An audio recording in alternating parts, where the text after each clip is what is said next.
100 Thieves, 12-8, the forgotten father figures. 100 Thieves are considered one of the newer teams in the LCS and esports compared to some of the old dogs, but that doesn't mean that they aren't formidable. Over the last 4 splits under the core of Someday, Closer, FBI, and Huhi, they finished 4th, 1st, 2nd, and 2nd. But it felt like it was time for a change after falling short repeatedly, and they started by looking internally at their development system. 100 Thieves Next was created in January 2020 with the goal of assisting younger players new to the competitive scene. And finally, 100 Thieves was ready to promote 2 of their own in Tenacity in top lane and Busio in support. Joining the rookies would be the one holdover from last year and Closer at the jungle position. And then for the last 2 spots in the mid lane and bot lane, they looked at some LCS legends in Bjergsen and Doublelift. This dynamic duo had been successful at TSM previously, and even though they had both retired at one point, the fire within them burned bright once again. Expectations for this team varied a lot in the preseason, with some analysts placing them as high as 2nd and as low as 7th. Thoughts were that they had a talented lineup, but how long would it take for them to get coordinated and comfortable with one another? Things started out okay, going 1-1, 2-0, and then 1-1 in their first 3 weeks of the split. They were 4-2 going into the first round robin Super Week, but that's where things went south. Super Week was a disaster and they lost every game to drop to 4-5. They did not fare much better in weeks 5 and 6, where they went 1-1 and 0-2 respectively. They were 5-8 and outside of the top 6 for playoff. Things were getting dire with only 2 weeks left, so a change had to be made, and so they let go of their head coach Cass and promoted assistant coach Nuke Duck to interim LCS head coach.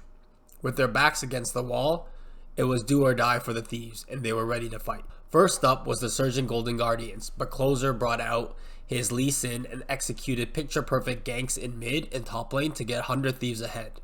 And then a fight at the second Dragon saw 100 Thieves outduel Golden Guardians, taking them down 4-1 and pushed the lead to 4K. Next up was Dignitas, and it was a slow start with no kills until 10 minutes.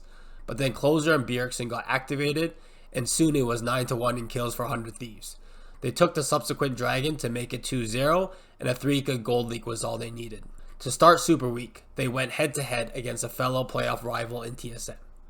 TSM built a small 2k gold lead and a 3-1 Dragon advantage by 25 minutes.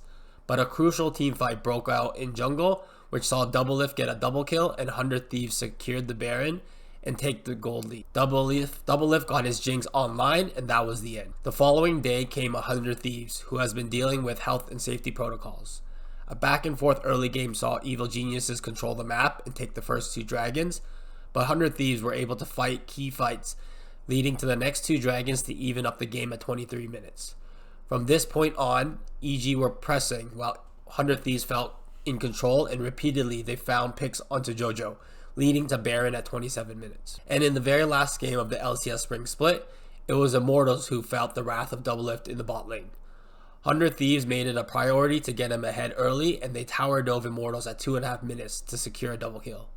Then came a desperate fight around Dragon Soul, where Immortals was able to take out Doublelift at the start of the fight, but the rest of the 100 Thieves, including Closer and Bjergsen, were just too strong. Somehow, someway, 100 Thieves found themselves now in a tiebreaker for 3rd to 5th. And so their run continued against Evil Geniuses. An even early game finally saw a breakpoint when a fight broke out in River and Closer's Viego went off for a triple kill.